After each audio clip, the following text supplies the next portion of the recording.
Hi, Christopher. What would you like to talk about today? Hi, guys. So, yeah, so I wanted to talk about, I'm working on a system of secular morality that I haven't really seen any similar, like I've seen similar approaches, but I haven't seen anything that does the same sort of, um, transform, which I'll explain in a second.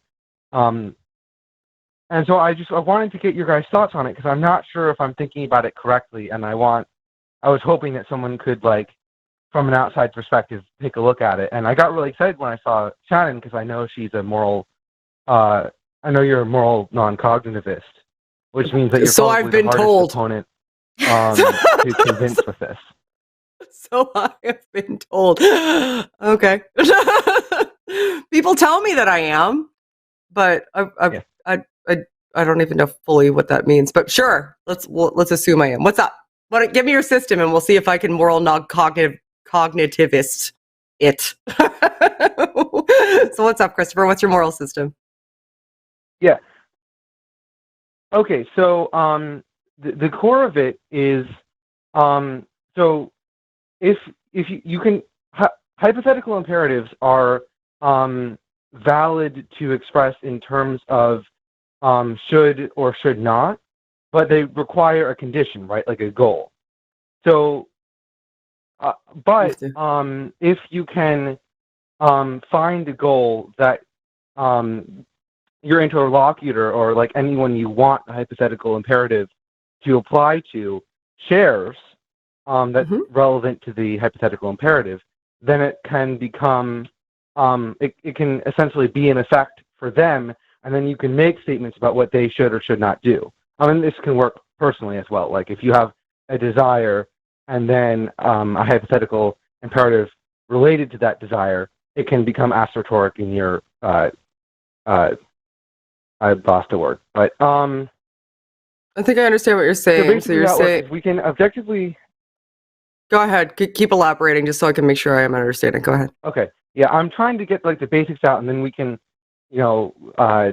talk about it in more detail. But I just want to make sure we're all on the same page. So, my thought is that we can objectively and like philosophically through introspection come to the conclusion that every human being desires their own flourishing or fulfillment, and we can through science determine the general parameters within which human fulfillment or well-being generally fall, because like what makes us fulfilled is a function of our genetics, and as a species our genetics fall within a certain range.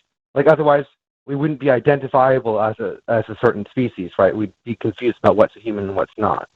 And so basically I can construct a hypothetical imperative that says if you desire well-being, you should do X, Y, and Z, and shouldn't do A, B, and C. And then I can say, well, I can be guaranteed that you do in fact desire your own well-being.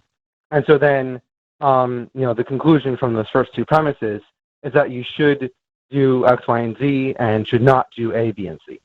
And so this might not look like a moral system to like most theists or whatever, but since I don't think that objective values are ontologically coherent, the strongest, like I define a moral system, and I think this is reasonable, as something that sounds like my moral system. Like it literally sounds like my moral system. Like my moral system is all relative to goals. So, which usually are harm avoidance and flourishing, right? One or the other or both, because I think they're kind of the antithesis of each other. So if you define morality as wanting to avoid harm and increase flourishing, then you can have moral imperatives from that point, but you can't until you define those as the goal. But just saying the word morality and describing it as how we should treat each other, irrespective of, a goal, like a definitive goal, just seems like nonsense to me. But you can define morality into existence essentially by just saying that this goal is something that we all care about. kind of inherently, and then like okay. Like, where do we differ? Like it's a fact that everyone cares about their own well-being. Yeah, but it's not a fact that everybody needs to have needs to act morally. That there are such a things as moral imperatives, unless you're saying that it's a fact that if your goal is to, because we're not just we're talking at scale too, not just about an individual, right? Like we would have to talk at a societal level then, because you get into the point that this is where it starts to fall apart for me when we're talking about objectivity, because you either have to scale it out to societies or look at it specifically as an individual. Because if you're looking at it specifically as an individual, it could be the case, it seems to me, that there would be instances where an individual could have personal goals that are at odds with the overall benefit of society, and thus their imperatives would not be aligned, and you would have to essentially convince them that their flourishing goals, their individual flourishing goals, need to come in line with societal goals. So what scale are you doing this on? Are you doing it on an individual scale or a societal scale? So my approach is basically I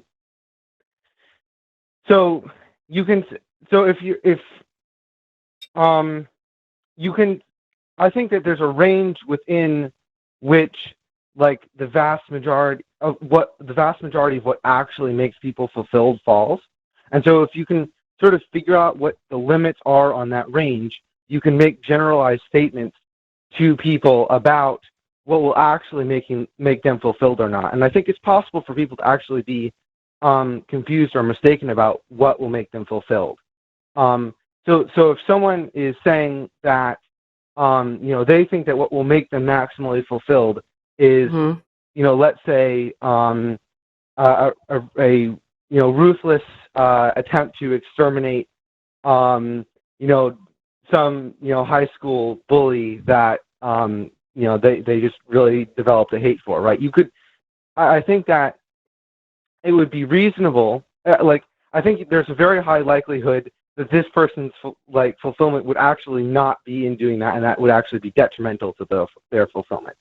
But you're assuming cognitive states in order to make that assertion, though. No. I want to talk about that for a second because it's interesting. Because you're assuming uniform cognitive states, right? In order to make that assertion, you'd have to assume uniform cognitive states, and I don't know that I can buy into that as a premise, because I don't think it's the case. I don't think that there is such a thing as uniform cognitive state. You could maybe go on averages, but then if we're going on averages, like population percentages, then we're not in the realm of objective. We can't talk about everybody, and we can't scale because it definitionally has exclusions, which would fall apart under scrutiny, which would mean that you can't view it in an objective sense. It would still be, we're setting goals based on like population averages, desirable averages, and not on something unilateral. We're just excluding people that fall out of the biggest part of the distribution because they ruin it. Yeah, well, so that's the thing, is that that's why I don't actually claim that this is like an absolutely objective moral system. It's just more objective, I think, than saying, well, the goal is arbitrary, but most people care about it. Because in this case, I think you can. Kind of is the case, though. So you don't think it's you don't think it's arbitrary because most people care about it. So the fact that a bunch of people care about it makes it not arbitrary? No, hold on. I'm having a difficult time explaining it, but basically, the difference is that if you're going up to someone and asking them, okay, so if you're asking someone whether they care about well-being or not, like societal well-being, and societal, okay, that, we have to agree that well-being is what we care about. That there's not a lot of room to convince people to like care about well-being. But if you're saying that, like, I know you care about your well-being, and most people, you can get them from, if you can convince someone that their well-being is tied into caring about the well-being of others, that's a much easier case to make, I think. I mean, I agree. It's not necessarily the case that people already care about the well-being of society, but it is the case that people already care about their own well-being, and so you just have to try to get them from one to the other. And, you know, in the case of, you know, perhaps psychopaths or whatever, that might not be possible. But I think in most cases, it is. Well, you're just talking about how to convince people to act morally. Empathetic, really. Yeah. Which is hard. Sort of. The slight difference is that, like, if you're trying to convince people on the basis of their own well-being, then that does change what you can convince them of as well. Because, like, you can't convince them of something that, like, if you're trying to base it on their own well-being, like, so, you know, egoism, then you can't get them to a position that's contrary to their well-being from there. So, like, so you're one sec. I want to make sure I understand for a sec before we progress. Wait. I'm going to railroad you for a sec, because I don't know if that it contradicts at least my understanding of what you were saying initially. Because what you were saying initially, as I understood it, was that convincing people that their well-being is inherently tied to societal well-being, like in a really sort of absolute sense, like there's like a sort of a one-to-one correspondence, is the reason that this is a strong version of morality and would be compelling to people. No, so I actually don't think that, like, overall, I'm not, like, that much of a consequentialist or a utilitarian. Like, I don't think that, like, defining morality purely in terms of the, like, the overall societal well-being is actually, like, the final goal, or, like, the only thing that you need to be doing if you're, like, doing morality. I was just giving that as, like, one part of, like, the whole, right? Because it's so not what a is morality then? Right? Basically, is morality? I just really want to hammer this point so that I can understand what you're saying, and I love these conversations. And my pushback is just because I legitimately love exploring these topics. So, are you saying that the system of morality that you're proposing exists at the individual level or the societal level? It exists on the individual level, if I understand exactly what you're saying correctly. It's a form of egoist virtue ethics. So, like, it's about how, like, you should be acting with reference to yourself and living your own life, and with reference to others. And, like, that includes... How do you get to the ought there, though? The overall society, but it also includes... How do you get to the ought of how you should be acting there, though? Like, the should is an ought, right? You ought to do X, because why? Yeah.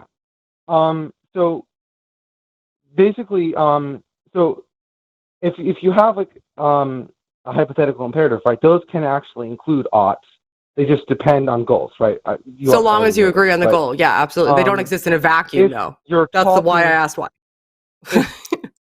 Yeah. If you're talking to someone to whom you can, like, objectively prove that they have a certain goal, like, already, then you can use shoulds and oughts to them. So in this case, what I would be doing is saying that, like, I can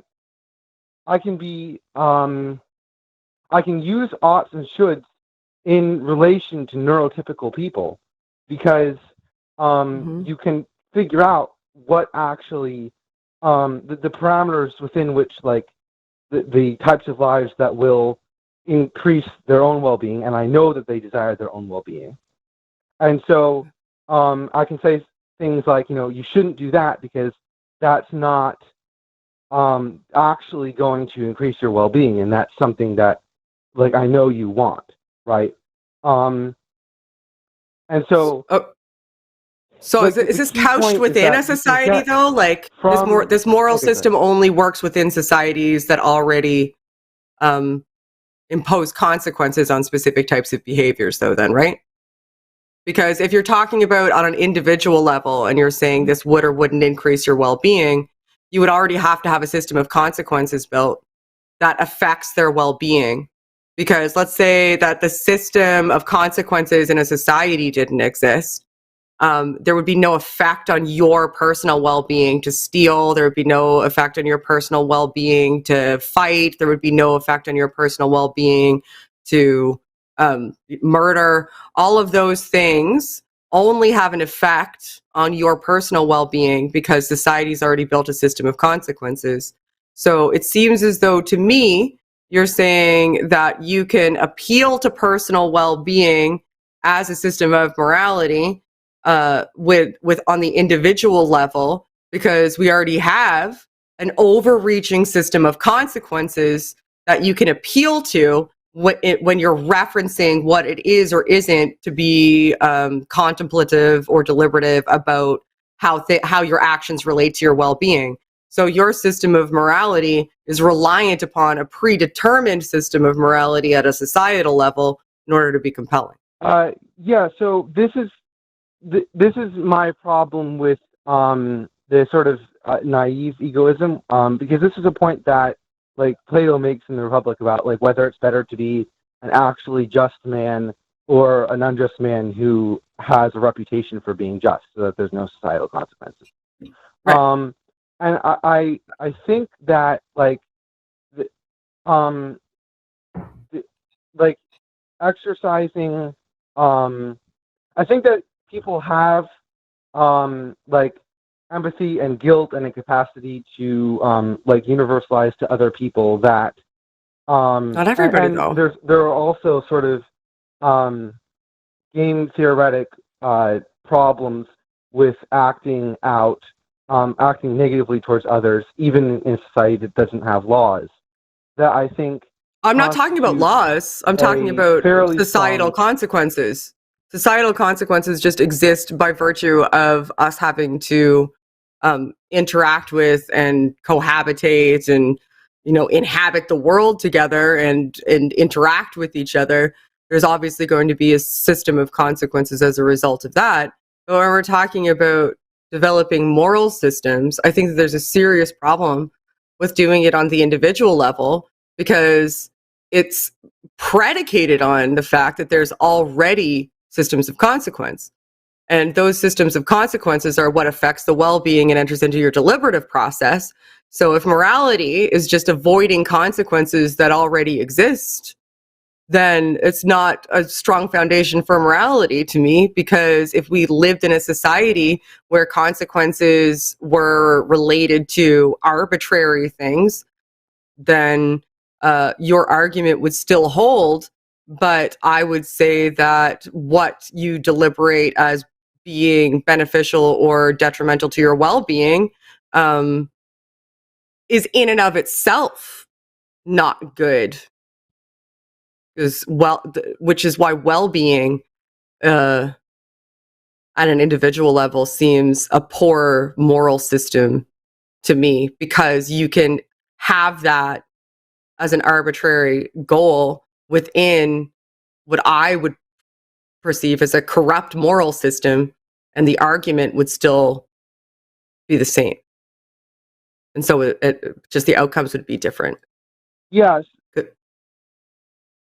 So yeah, so I think that there are like positive and negative payoffs to, like, how we act towards other people that aren't externally imposed. But yeah, what you're saying would still be a problem even in that case, right, unless those positive and negative consequences were ludicrously large, because but so my response to this is that, like, so in the absence of, like, so neutrally speaking, because again we have, like, capacity for empathy and universalization and stuff like that, most of us, still not going to be good. for your well-being to murder and rape and stuff. However, if you're in a society that is going to punish you if you don't murder and rape or something, if you're in, I guess, Nazi Germany or something, I think the thing there is that, like, I don't know. I feel like it needs to be at a societal level to make any sense. Like, my moral system would be pointing towards. Sorry, go ahead. Oh, I was just saying.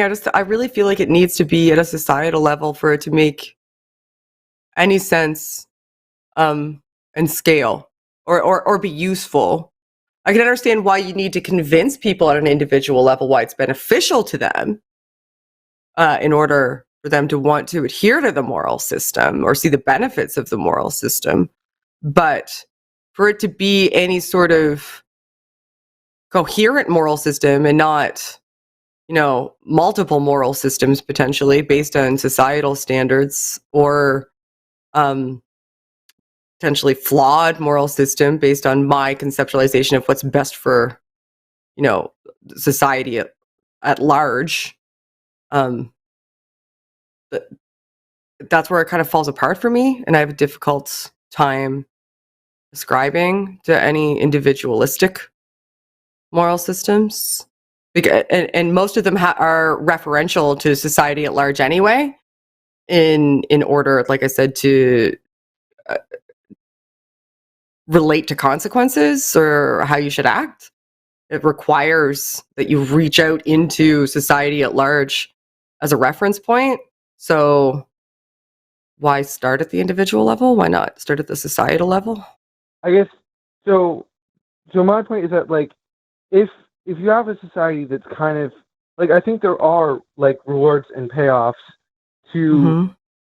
Okay, I think there are consequences to your well-being from how you treat others. It doesn't have anything to do with like how people will treat you in return. But, like, okay.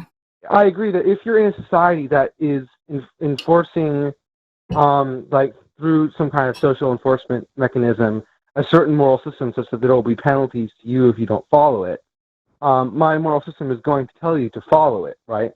But the thing here is that, like, I don't think that it's fair to expect anyone who, for instance, like, is going to be killed, unless, they do something, bad to someone else. I don't think it's fair to expect that person to say no. I think, like, it's not. It's.